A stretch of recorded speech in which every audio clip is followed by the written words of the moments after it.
and like browsers take so much RAM nowadays. I don't see why they need it. It's like I don't see why a browser needs like half a gigabyte of RAM to idle. You know, seems a bit stupid to me. I feel like if programmers wrote their software a little bit more efficient, a little bit more like the back in those days, I feel like you wouldn't have to have half a gigabyte of RAM for a browser that's on idle. It's all those damn libraries. Yeah, I feel like it's a bit stupid. Websites nowadays, they take so much RAM, like it's candy, And I feel like they could probably improve on that. What do you think about that, Ryan? Well, Hello, by the way. That websites nowadays could use some mindset of the 80s back when they had less RAM, because like websites nowadays take RAM like it's candy. Yeah, there's a few things I want to bring back from the 80s, but perhaps that's one of them. Well, but also be careful what you ask for, because I spent a good number of a lot of my time doing bit or operations to save preferences in 8 bytes, and setting individual bytes as a flag whether a certain parameter was on or off. And thankfully we don't have to do that anymore. It's just a I'm call working it on an whatever 8-bit giant machine string right now. you want. I'm working on an 8-bit machine right now, so reminds me of it. Before I wish we could get recorded and get going, but we worked with an ISV, did PHP development. It was very funny. He was talking about memory leaks and some code he wrote for missiles for firmware, and people are like bugging him. You got to fix this memory leak. He's like, it's a missile. As long as it lasts its entire journey before it hits something, it never has to reclaim memory. As long as it doesn't overflow. So if I can calculate its longest possible distance, work that back to the fuel level, I'll never run out of memory. So anyway, I just posted that. Yeah, it's like using memory as fuel. Like it's just a depletable resource that that just, as long as you time it right, it'll run out of memory right as it hits the other plane. Oh, we've got a full house today. This is good. Yeah. Hi, Neil. I think you're on mute. If I may just kick things off, guys, I just wanted to just say, because we just had a technical steering committee meeting. Wait, hold on. Andy, are you recording? Oh, you are recording. Sorry. Yeah. Sorry, top left. Yep. Sorry, I sneaked that in on you. I didn't tell you. If I can just quickly introduce the subject, Daniel, maybe you want to help me with this, but I just wanted to explain what we were just discussing a few minutes ago. And that really it comes from a couple of recent experiences. Like one is this earthquake last night, because it's not that often an EEW is tested, and last night was the first time in maybe 2 years that the Mexican system using the OpenEEW type sensors was tested, and it worked well. So the first thing is there something that we can take from that? Because all that code is held by Grillo, and we're more than happy to share things. We didn't introduce it all at the beginning because we felt that was just too much, and a lot of it is AWS services stuff, lambdas, etc. And but if there is bits of code we can incorporate there, let's do it. So that was one. And then the other thing is that Václav and I have both been sort of wrestling very recently with individual deployments. Myself in Haiti and Puerto Rico, Václav in Nepal.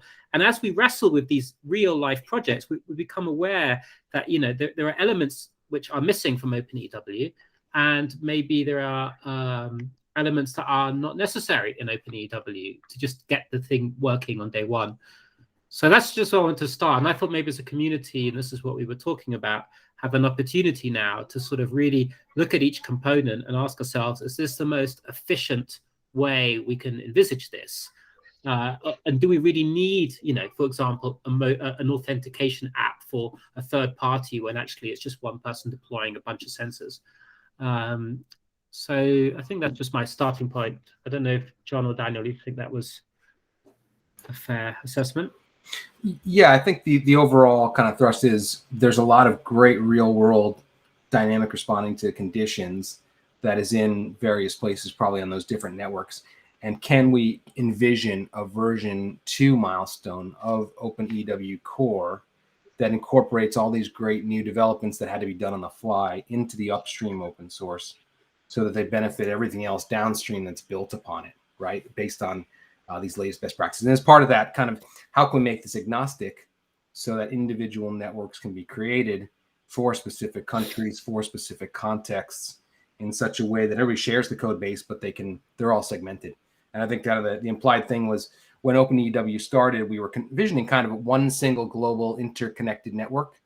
But as Andy said, each of these nations has its own specific context, their own, governance structures, their own individual owners of sensors. So maybe it makes sense to focus on the OpenEEW in a box, as John had said earlier, where it's really something that end-to-end is the open source community you can install and run yourself and test and contribute to, but also use that as the source of all the innovation that's shared across the network because we're on this collaborative base. So I think what we also kind of agreed is, as a step forward, is what can we look at as the OpenEEW version 2 that incorporates all the learning from the last month on the ground, and while at the same time that's still being fleshed out and improved during all of these events that are happening, how do we engage the open source community to work on those simplifications, those new things in parallel to, for example, those things. So Andy, I know we talked about 3 different things, the firmware, the dashboard, and the logic, kind of the big 3 open source community focuses that we'd love to help people to have to contribute to. I don't know if you want to move into that, Eddie. I've just got to answer the door. Sorry, if you can just help me once. Sure. Okay. So while he does that, so basically envisioning kind of 2 things coming together and through the rest of the year, right? So learning what the on-the-ground requirements are for Nepal, for Haiti, and continuing in Puerto Rico, and learning what works there and the best of what's been changed or adapted to in the last weeks. And then how do we in parallel line that up with 3 different activities that can be contributed to by this open source community. As I mentioned, the firmware, the dashboard, and the detection logic. So Andy, if you're available now, you want to end? Sure. Sorry, it's just that the earthquake last night meant that many schools, including my kids' schools, are closed today while they do sort of assessments of the structures. So I've got to manage a number of things right here. But yeah, the firmware, I think that the main thing is, without adding the complexity we had in Puerto Rico stemmed from the fact that we were giving people sensors plus a mobile app, which sometimes I had trouble installing and sometimes connecting to, plus this sort of back-end system that handled, that registered them as users and claimed devices. Really the simpler way to approach this, in my opinion at least, is, when someone installs sensors, like I'm doing in Puerto Rico or Vaslav in Nepal, or I'm doing in Haiti as well, you have 100 devices and you just label them. And when they go out, each device has a latitude, longitude, and you just find a way to sort of like register them yourself or in a simple way. Maybe the bulk load, we probably, the nice thing about the app tells you where the sensor is or at the time that they registered it, but it would have just been as easy. And I think I did this for Rocklav, where we just bulk loaded the sensors and we said, here's a location for them.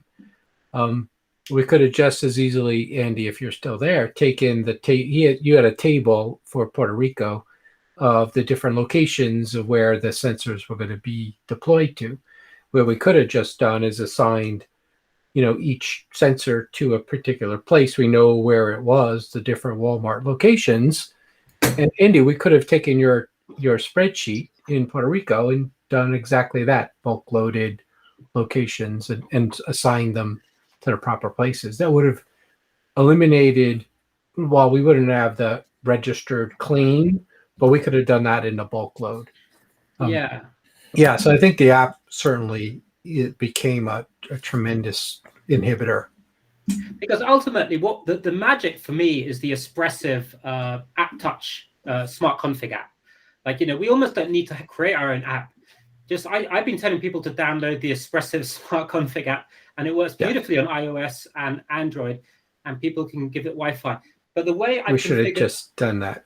Yeah, I think we got quite fancy. Maybe we can introduce that stuff later. But like for me, like the way I've done it now in Haiti is the device, when it starts up, if it's connected by Ethernet, it will instantly start sending data, including its MAC address by Ethernet. If it's not, then you need to use smart config using the switches that you created, John, in the firmware. And then And then just somehow in the back end, we know that MAC address relates to a specific ID, and we associate them.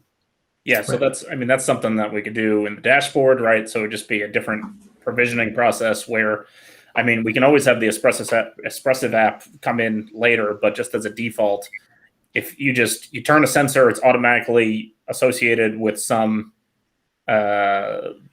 network, and then you claim a certain sensor on the dashboard. That makes sense to me as a way to provision sensors instead of using the app that we currently have. I would just make it easy in the back end when we just bulk load, give us a CSV file, and we bulk load the data into the cloud database just as a manual process. Question: was the sensors that were deployed, did they all have a label on them that clearly stated what their ID was? They didn't. Because I think that's a starting point. Certainly from the ones that I received, just as a 3 of them that I bought, it was like, first thing I'm going to do is label them so that I can look at it and easily track them. So, just as a developer, I would have problem with them unlabeled. So, you've got an installer comes along there. You need to we made the assumption we're going to mass I produce. label my own at home as well.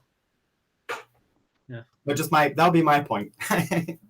Now, one question with this. So how does the sensor know which network to be a part of? So when we send it out, so not what account it would be associated with, but like what network in general. Well, okay. So this brings us to another interesting idea here, which is I think Václav about 6 months ago debunked this whole notion that we're creating a global system, and the main idea is that it's only wealthy nations and wealthy people who are going to spend $100 or $150 on a sensor and install them. So we're only going to get OpenEEW sensors concentrated in these sort of areas where maybe construction standards are quite high and seismic risk is quite low.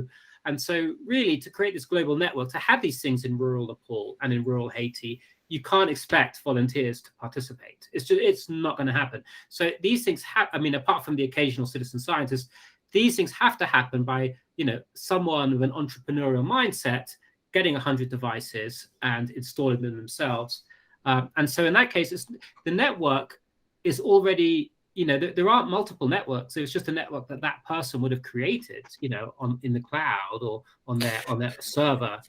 They don't have to choose. But if the sensors come basically sending data to one particular place, like how does it know what place to send data to? Well, I just think that you have to type in that endpoint yourself into the firmware.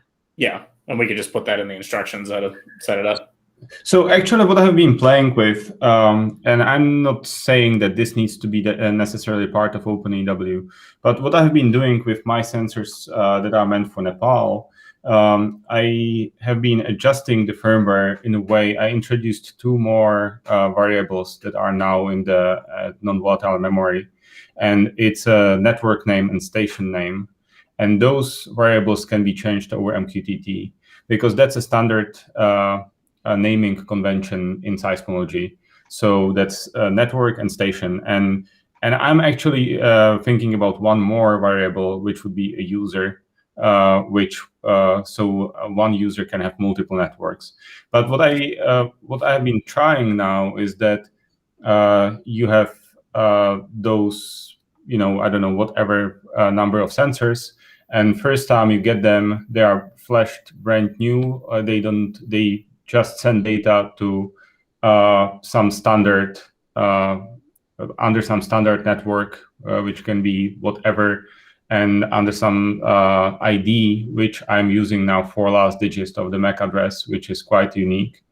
So that's a default network and station name. But then once you plug in the sensor, it's already communicating, it's connected to the MQTT, and via MQTT command, you can change those 2 variables, network and station. So then the MQTT message with the data is carrying this information, and you can subscribe to it. Or, if you are using AWS infrastructure, you can use some AWS rule to direct this to a particular place. So yeah, I'm not saying that this concept needs to be taken over by OpenEEW. I've been just playing with it by myself, because I think that it may be handy for my network. But I think if that was handy, like that could be. Well, given that you've already done it and that it's a correct seismological convention, why wouldn't we incorporate it? Because then at least any work that you end up doing on this is not going to go in a different branch. Yeah. I still need to do a bunch of testing of the firmware, because I'm sure that I introduced, besides these two changes, a lot of mistakes too. So yeah, and if you can change those over MQTT, then we can incorporate something into the dashboard that also allows that too, right? Anything that's communicating over MQTT, we can make a little bit easier with the dashboard. The other point about the dashboard, Ryan, which I wanted to make is, and it's back to what John said about everything in a box, EEW in a box, is that if you are going to create a national system, it's no small undertaking, or even a regional system. And I think, you need to flash your firmware, you need to create your own dashboard. I mean, you need to do everything, and we need to make that easier for people. I can't see there being like a centralized dashboard where people go and claim devices and add to networks. No, and I don't, and I think we've moved off that too, because I think that the thing that we underestimated when we first got started was that, like, we were trying to make this, like the concept behind Apple products, right? Where it's like just out of the box, and it shows up in a nice, like, pretty box, and you open it up and like it all just works and whatnot. But that's taking a lot of the ability to configure it your own way out of it, right? I mean, that was Apple's idea all the way from the beginning.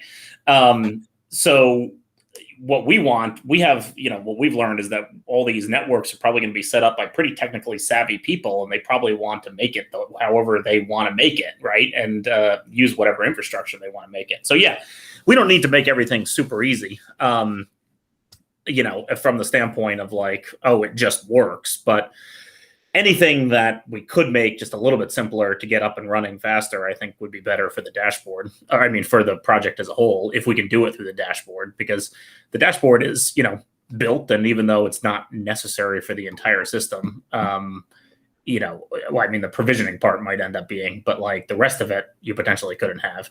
It's still a place that could ease the management of it a lot more. But yeah, we also need to figure out from the dashboard perspective just how to make it launchable easily. But we've been talking about that for a while. That's nothing new. So yeah, I think like if we rework the provisioning process, and then then getting the data to a particular network, which is already handled by the provisioning process, that's sort of the main thing that we're working on right now, is just basically how to get these things connected to a network, because what we're talking about means that the data will already be coming in. Mm-hmm.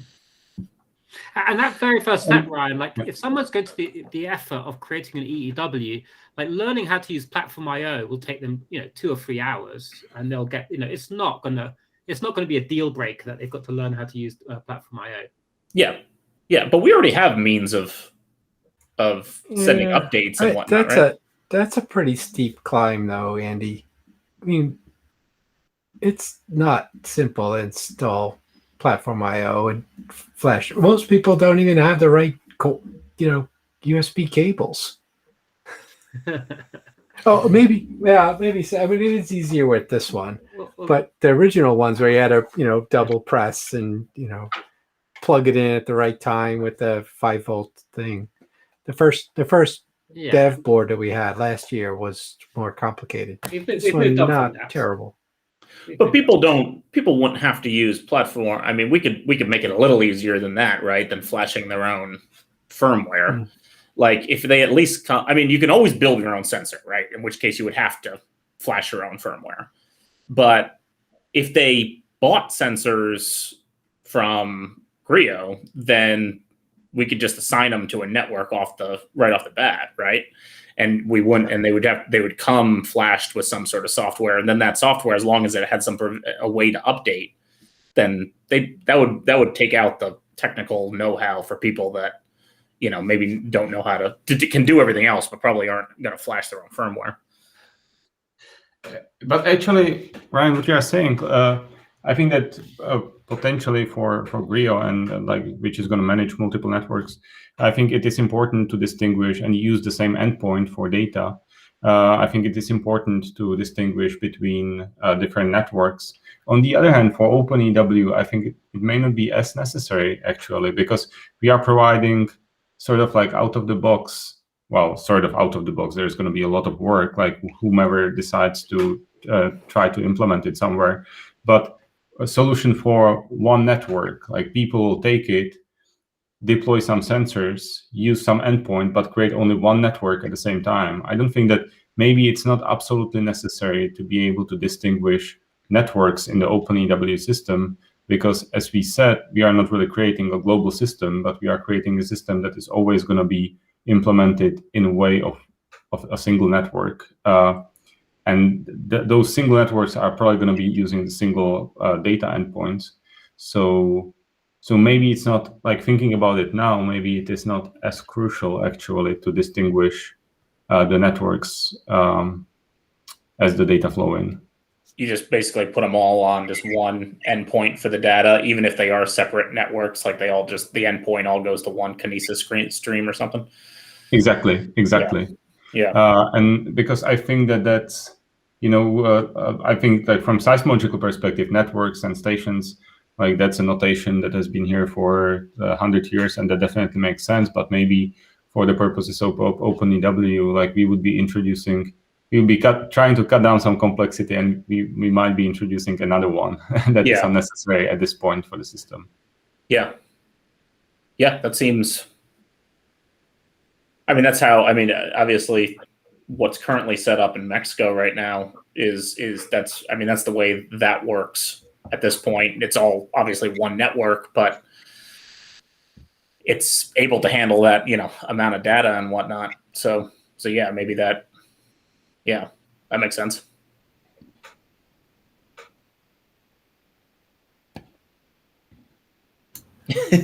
We've just been sitting in silence, Andy, for you.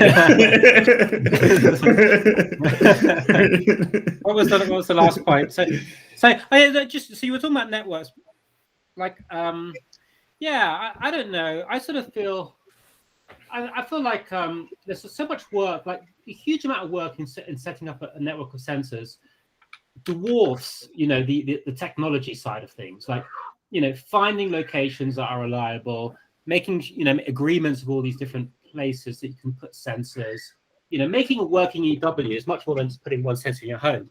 It's a management problem, and it's not so much a technology problem. And so the technology side of things, if you're already investing in creating a network of sensors, which is no small feat, and you're creating these partnerships in rural areas, and you're trying to make these things sustainable for 10 years or so, and you're creating partnerships of local people to send alerts. If you're doing all of this work, what does it cost you to, like, work out how to flash a couple of devices and create a dash, and load a dashboard up on the server? It doesn't feel like that much of a heavy lift. Well, I would just say it's a process of de-skilling. I mean, you're basically looking at your workflow or your flow stuff. I mean, if there is an image that can be flashed and supplied with it, and then there's another process of essentially, either upgrading, which would be from a server, and deploying, you want to de-skill the process, because even as a technologist, getting involved in the lower part of this, I would, it becomes a big problem. Okay, that's good. In terms of de-skilling, Neil, actually, so one of the things I had to do, and this has been a learning process, is I had to teach people how to do certain things. So one of the things you mentioned, which is how to install a bin file, I created a sort of Notion page, and I found a really cool program for updating, like an open source program for updating ESP32s. And I basically explained to people how you can use this program to flash a bin file in like 2 clicks. And it works perfectly. I've used this now in Haiti. It works great. And then, I had a whole other page, I don't know if this one works, which work in progress, teaching people how to install their sensor in Puerto Rico. So I sort of feel like, yeah, descaling makes a lot of sense. There's definitely a lot of things So that we used to. there's a brain trust going on here with the seismologists and other things, bringing it all together. But really, how do you de-skill? And that's not going to change, because I think that belongs in a research environment or in a deployment environment. But getting the sensors out in the field, how can somebody say, hey, I want one of these or 100, and these are the skills that I need to deploy them from then onwards. I mean, if you're going to put in the skills of, hey, you've got to flash something, then they're going to have to work with the maker community. But I think it's that list of skills that are needed to do the deployment. Anyway, that's my point. You guys are doing some amazing stuff, but how to break it down is a critical part of any deployment. And I mean, I'm working with also university students locally, and sometimes just getting them to do stuff is amazing. I mean, it can take 2 years to get a hardware engineering student that can go through some of these processes. Well, very, very soon to that point, we have the University of the Virgin Islands, who I've been talking to recently. They're about to get some sensors, and they're going to start contributing. So I'm hoping to see them here in these discussions. These are people on the ground, who have a sort of personal interest in the success of the EEW. So let's make it easy for them. Maybe you need to go through, what do they need to learn? Label all the devices first. How to actually flash them. But secondly, what is the method of upgrading stuff as needed? Is that an easy path to be able to do it? And then the third one is identifying locations and diagrams that are DIY of where to screw it down. How to screw it into a foundation somewhere. Because if it's up on a post, and you've got all that mechanical moment of stuff, or on a post on a building, it really doesn't help. So you've got to have, I think, much more a process of how do you deploy it and what are the skills needed to get to that. But anyway, it's good work. I mean, but just to understand, so there are the way that you get a sensor is not changing, right? You either build the sensor yourself, in which case you probably are already familiar with how to flash firmware, or Grio provides you a sensor, in which case it would be flashed ahead of time. Is that correct, Andy? Yeah, I mean, the caveat is, so Grio will continue to do that, but Grio doesn't make any money from the sensors. We cover our costs pretty much, and it's not really a business for Grio, this. I just wanted to help the community because we combine volume. Like if you were to buy an individual sensor and get it made with PCBWay or JLC PCB, actually, you can't do a JLC PCB because there you have to use the catalog that they have. But PCBWay or any other sort of small, low volume supplier in China, you're looking at $300 for per device if you're doing a tiny production run, or $400 just because of tooling. So you have to really be talking in the tens or the hundreds of devices. So we can help with that. But all I'm saying is you can't depend on Grio forever. Right now, there's a huge chip shortage. Getting ADXL 355s ain't easy. We buy every now and again 250 or so of them, and we make devices. Yeah. Yeah, people might have to make their own eventually. And if they're certainly doing a bit network, they would. And then the cost would be comparable to what we sell them to. They try to make it themselves.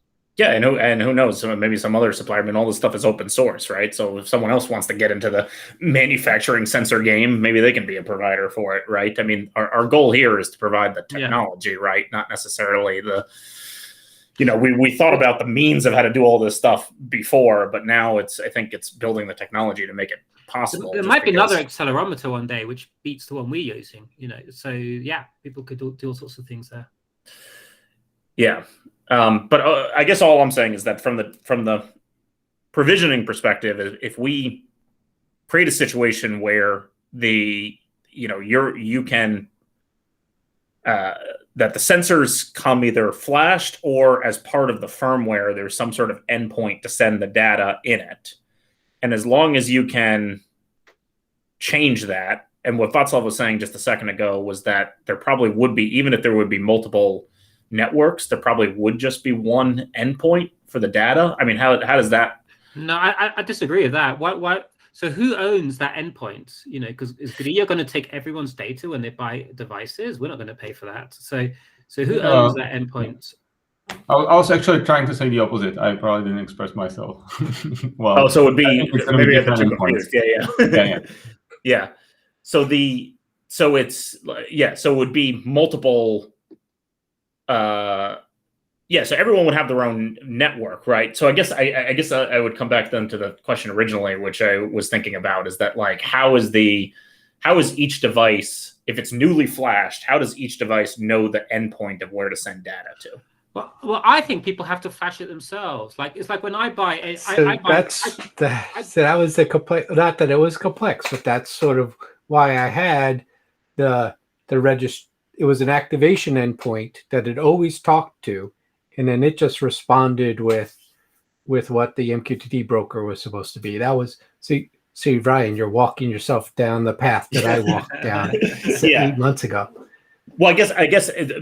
But if you flash it yourself, so that means that we established that some people will flash it themselves, or there'll be some other process in the future where either Griot or someone else flashes it. But as part of the flashing, it means that you have to already have some sort of network set up, and then you add the endpoint as a variable while you flash it. Yeah. I don't think you need to be an IoT wizard to take a factory-made board and flash it. I just don't think that's difficult, and in doing so, add your own endpoint. I just don't think it's hard, and it's our job to make that easy, right? In the wiki and in the way we explain things in the README. I don't see that's hard, and I don't see, I don't see it as Griot's responsibility to sort of keep this endpoint hosted that people can always go to, and it will give them a new endpoint for some way. I don't know. I just think it's easier for people to do it themselves.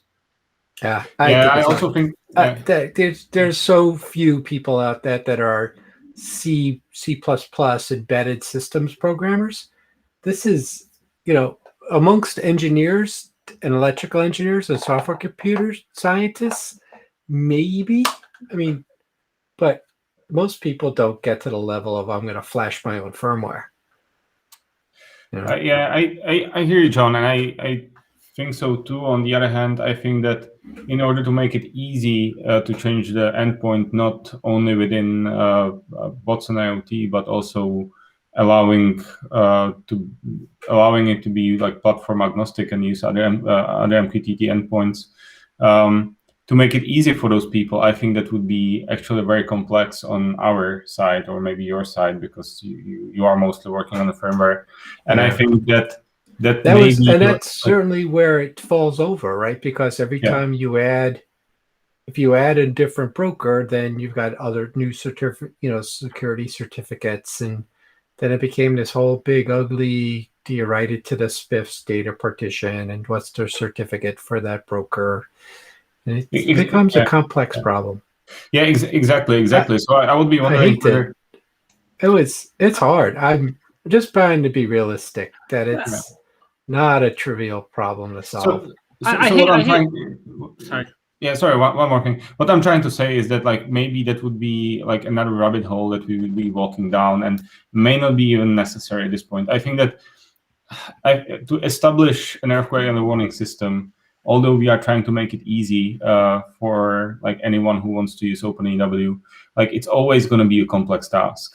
And that complex task is going to be complex technically, it's going to be complex like socially, like administratively, it's always going to be complex. And I think that having to flash your own device, I had to learn, and that wasn't easy for me.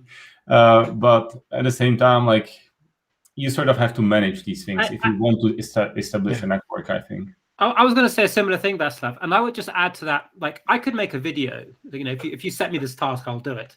I could make a video, which I think would last about 2 minutes, and I will tell people what buttons to click to install VS Code, Platform IO, the ESP32 libraries, how to then use the repository and get our latest firmware, and then what line they need to change in there to add to their AWS or IBM endpoint, and that is it. They then press the little forward button. I mean, I'm not simplifying it. This is all you have to do. No, but Andy, I appreciate your vigor and enthusiasm, but it's Windows, Linux, and Mac. It's not. I mean, I wouldn't be able to follow your Windows instructions. I wouldn't know how to do that. Tell me how to do it on Fedora Linux. I'm an expert. So you're going to have a lot of different, people coming at the, so maybe you create 3 videos. Well, I don't but know I what think the answer is, but I could tell you Yeah. that it's not always as easy as you think. I just think, John, that it's probably not going to be a lot of people coming to us asking us about how to establish earthquake early warning networks. I think if we are lucky, or if OpenEEW is lucky, we're going to have a few people a year asking about that, and we can actually work hand in hand with them and walk them through the process and I provide think a lot of more help. I do to think them. that's maybe the better. I agree. I mean, maybe it's a personal hand-holding as part of the open source community, as we offer that assistance. I'd be happy to teach someone. Now, Andy might be better at the video than I am, but I think we could easily say, welcome. Hey, I hear you're going to want to flash a board. Do you have Linux? Do you have Windows? Do you have a Mac? Here's a couple of instructions, walk them through it. I think that. Yeah. I mean, that's Václav okay. is right, because I've talked to a few people in Chile and in New Zealand, and I get emails from all around the world about this. I want to set up an EEW, like it's so much work. I can't keep re-emphasizing this, but it's so much work ahead of them that having to sit down one evening and watch a video or 3 videos is the tiniest percentage of the problems that they're facing right now, because it's an enormity ahead of them. And what is the fastest way to flash? Because I mean, like Andy had me flash a device with some firmware on it a few days ago, and I didn't use Platform IO, right? We did it through this other program that was able to just load the binaries or whatever. The little Python ESP tool. Yeah, I mean, that didn't seem that difficult. The one in the chat. So in the chat, if you look at the first of the 2 links I gave you, that I did a whole process for how to upload a bin file. Super easy. Like I a couple of Haitian guys used this yesterday, and I in bad French I explained how to do it. So it's very easy. But the problem here is that this is actually a compiled binary. So if we want to embed the endpoints, that we do need to go back to the source code. You can't do it this way. Yeah. So wait, what is that? So what would that mean for the potential ease of this? I mean, yeah. What are the two different means of doing that? I mean, could you potentially still flash a device using this method? Well, I don't want to add complexity here, but one thought that comes to mind is you might have a very, very basic firmware which hosts a web server on it, which ESP32 can do very easily, and where you have a couple of fields, and in those fields it asks you. So when the first thing it does when it starts up is it says, please type in the endpoint, what cloud you're using, and blah blah blah blah blah.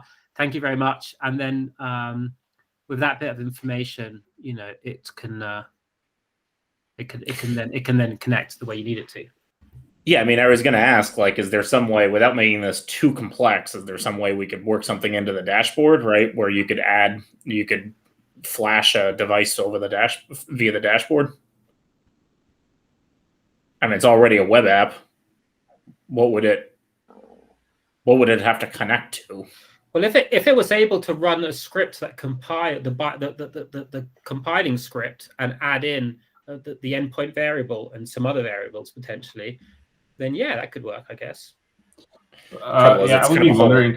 Oh no, hang on, you need to download certificates as well. Yeah. I mean, it seems like it'd be a whole kind of system to build. With AWS, that's straightforward because there is a Python library for downloading certificates that we use, but I'm not sure how that would work on IBM. We've really gone down our. Yeah, trying to make that work for everybody is going to be tricky.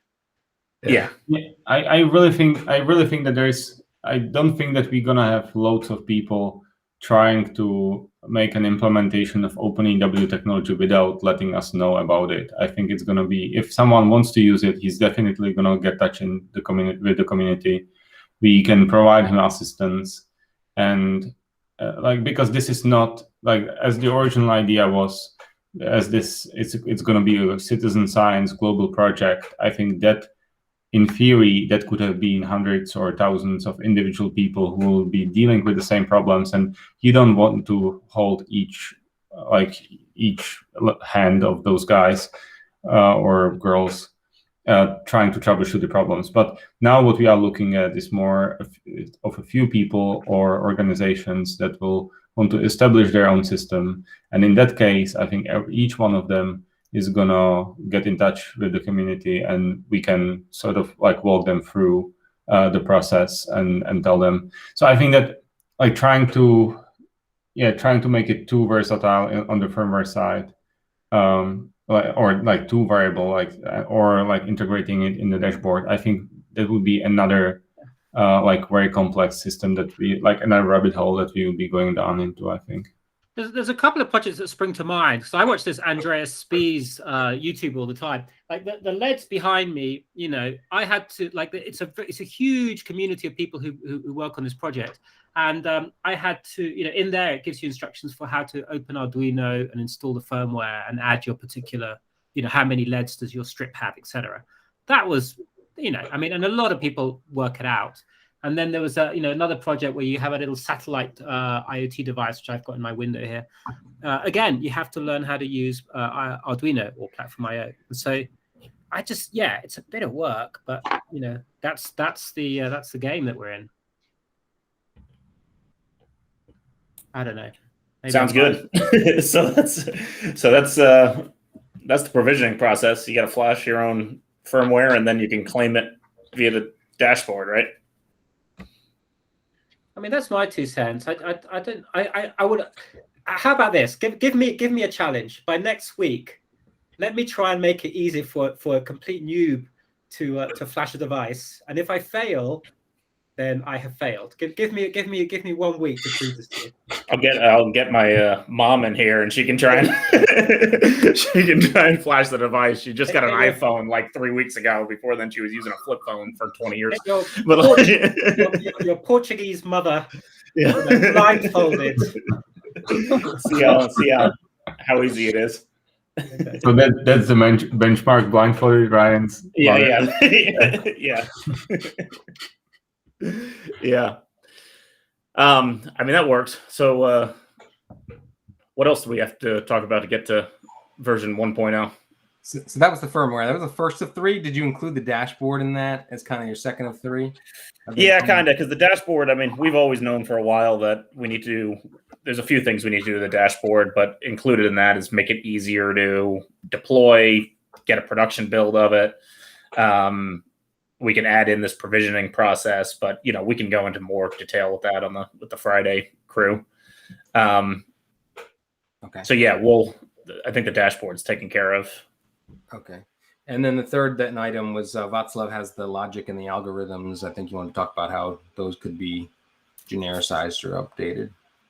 Yeah. So I'm still sort of working on I'm trying to sort of not imagine or like make a small pilot in my living room here, having 20 sensors and trying to make the whole data flow into the system work. And after that, when I'm happy with the connection to the sensors to the platform, streaming the data into the system, then I really need to adjust a few of the components in the seismology systems. And I'll be trying to do it, or I'm trying to do it as agnostic to whatever source of data. So right now I'm sort of working with some AWS Stream, but also Seedlink and also whatever MQTT endpoint. So those should be really free sources of potential sources of data that it should be able to ingest. So I'm still not really making too much progress on the seismology side, although the seismology itself is done from before. It needs a bunch of testing, but it's done. The only change that it needs is this ingestion, and I'm still sort of holding on before I do the contribution to the OpenEEW, because I don't really want to change it again if I find out that I would imagine it slightly different. So I'm trying to make it now so I'm happy with the data flow. And then once I know that this is a scheme that can work, I'll do some adjustments to that OpenEEW repo, which hopefully should be in 2 weeks or something. It shouldn't take too much longer. I'll get my blindfolded mother to help me with that. So Now, in the case of any of these areas, are there like requests of the community that can help out with them? Or Andy, are you thinking you want to take a stab at it and then come back in 2 weeks? And I guess the same with Václav, or is there something community might be able to look at starting today in parallel to what you're doing?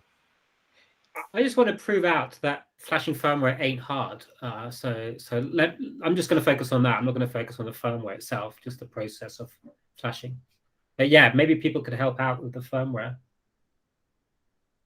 Well, there's a couple of things with the firmware that I think need to change. So here's what I'm unhappy about. I think John would agree, is that at the moment I started to create a variant of the firmware for AWS, but we don't really want to have different firmwares. We want to have a single firmware which can respect different brokers, and so I sort of feel like that's important.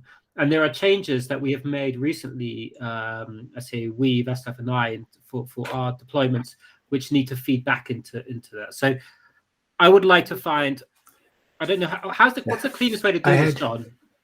I had two. I was able to do support local broker and Watson IoT. And it sounds like you were able to get the AWS one. So we have 3.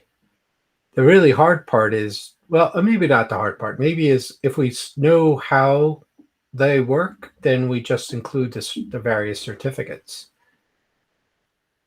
Yeah, and then exactly, and then the other one, and each one has its own instructions, presumably.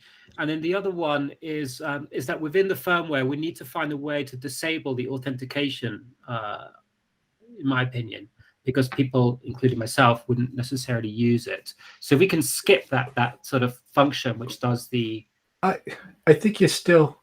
Why not include it? Because you want to write it to the. Oh, sorry. I mean, the only real step necessary there is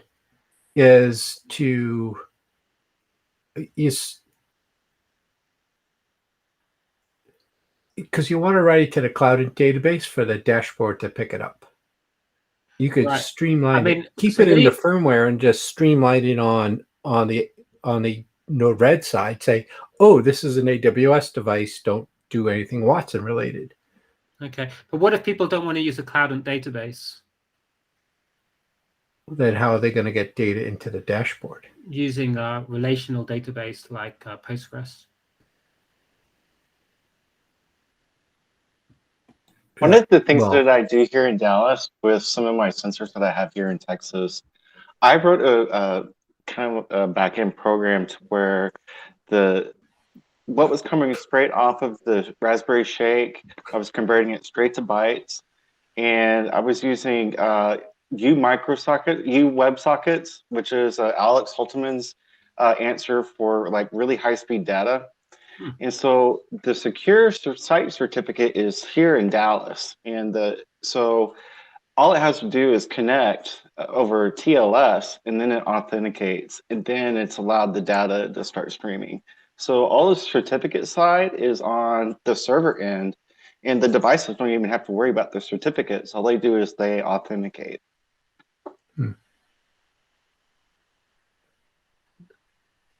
Because MQTT can do that, I believe, as well. Like I use client-side certificates, but you can have MQTT just have a server-side certificate. For Watson IoT, I was for the Watson IoT instance, I had a device password which was well known, but then server-side certificates as opposed to client-side certs.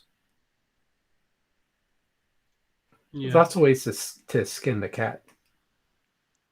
I mean, I even created firmware the other day which ignores security completely. It sends everything to UDP, and wow, it's blazingly fast. Like you shake the device, and the data changes in front of your eyes in the split, in a millisecond. But I appreciated then that maybe that wasn't the best way to go because of security. So I pulled the data last night for the 7.0 earthquake. The longest lag that you guys had between data was 5.5 seconds at the maximum. Of course, we don't know if that site had lost electricity and it came back. And there's a lot of unknowns there, but the average lag is like 304 milliseconds or so. That's pretty good. When you say lag, what are you measuring? I'm measuring your device time to your cloud time. Oh, great. Very nice. Okay. But the device time may be a little bit off, right? Because it doesn't really. I don't know how often it syncs with the server time, but I think that's not the most reliable time. If Are you you were to mostly average basing all of that, your reliable time on the actual cloud time? yeah. So with yeah, your detection, it's also problematic. One is accurate and the other one is precise. So the cloud time, the problem is that every message has some kind of latency which differs from a message to a message. The good thing is that the messages are still ordered, so they come in the right order. So I haven't really found the perfect solution to this yet. I think that you can sort of like get preciseness, like by combining the device time and cloud time, you can actually get pretty close because you can have preciseness of one and accuracy of the other one. And by combining these two in some clever way that I didn't really come up with yet, I think you can get pretty close. But yeah, like neither of them is perfect. But for earthquake early warning, I think it's better to use the cloud time because you know that the messages are ordered, so you won't have like you won't be off by more than like I don't know, half a second, which is fine still. But for the device time, you may be off by more.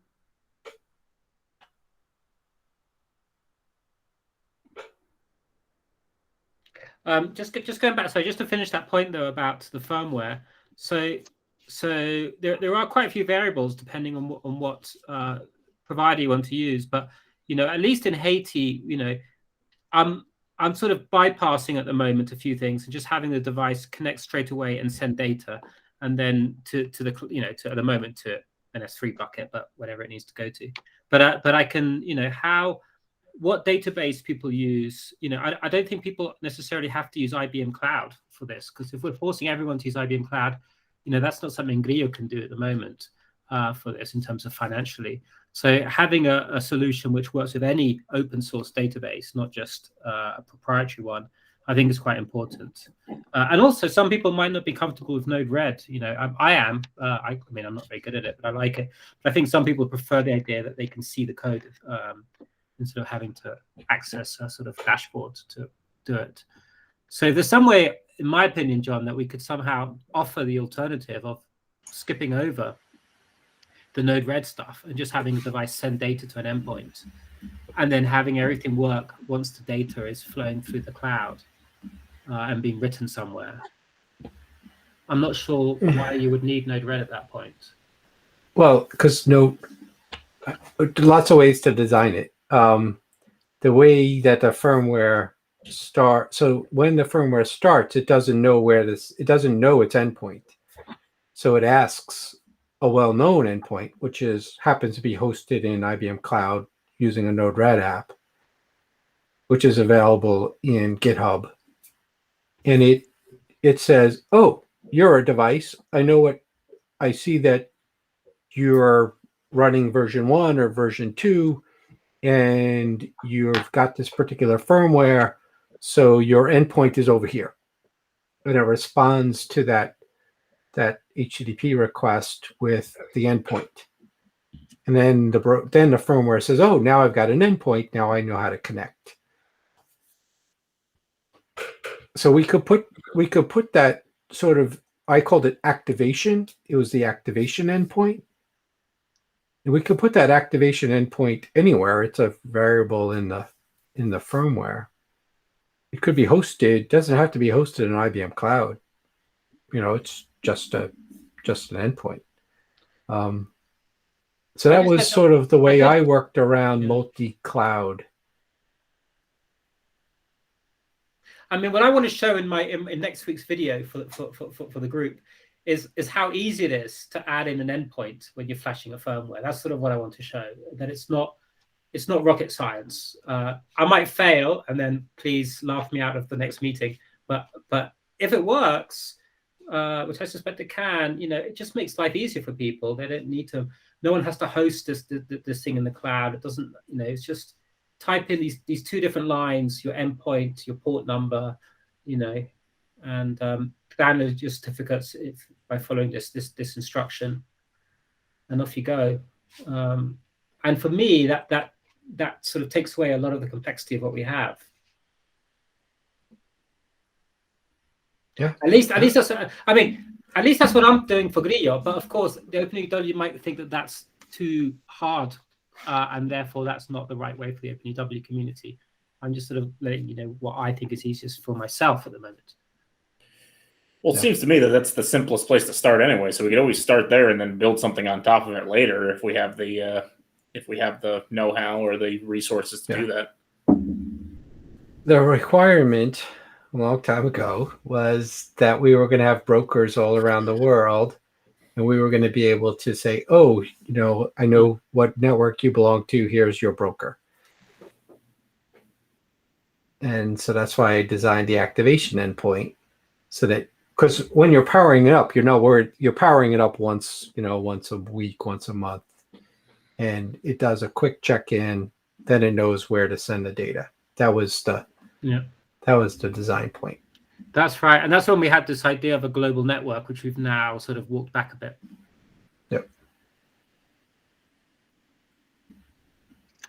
So that's firmware.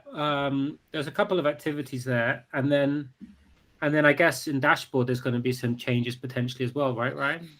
Yeah. So beyond the stuff that we already know we have to do, we'll now have we now basically, if you want to see your sensor, so the sensors, once they're flashed with firmware, we'll just have an endpoint. They're just going to send data once that happens, right? But if you want to actually see your sensor as part of your account on the dashboard, visualize it on the map, all that kind of stuff, then we need to build a process that's going to claim a sensor into that dashboard. But that should not be hard. That's just that'll be just you put in some sort of ID that comes along with the sensor, matches it, finds it, or doesn't find it in the database, and then creates a mapping from your account to that sensor. Well, it doesn't necessarily come with the sensor. I mean, just imagine you're the one doing this. You have a device in front of you. You just create a label, which can be called Ryan. Ryan01. Stick it on the front of it, and then you forever will have associated the MAC address of that device with Ryan01. Well, Václav was saying before that there's a network and a station, right? That are variables in the firmware. So, and Václav, don't they combine somehow to create like a kind of a standard ID in the seismology world? Or am I like network, station, location, and channel? So yeah, those are 4 identifiers for like each channel. So when you are creating or referring to a channel, you do it this way, that these are sort of like ordered like a tree structure. Okay. So, yeah. So yeah, we could potentially just go by that, right? You just sort of you label that in the firmware and then connect it via the dashboard. And if it connects, it'll give you a success message. If it doesn't, it'll give you an error message. Yeah, I think so. Hey guys, I will probably have to go soon because it's getting late, and I still have to shower and do all that stuff. Cool. Sounds I gotta good. run Yeah. too, so exec's calling. Yeah. We all do. Yep. Get back to your Game Boy. Yeah. Yeah, I'm gonna go straight to bed after the shower. So. All right, have a good one. Yep. Have a good one, Johnny. See you, Johnny. Bye-bye. All right. So it sounds like we have a plan. I don't know if we're going to have any. I guess we'll just next town hall kind of catch up on the progress then. And then obviously we got to do the dashboard meeting on Friday. So yeah, maybe in Slack we can continue this discussion and really flesh out what these different changes might want to be. And we can all agree on it that way. Yeah. Great. Sounds good. Yeah. Okay, guys. See you. All right. Okay. Thanks, everyone. Bye.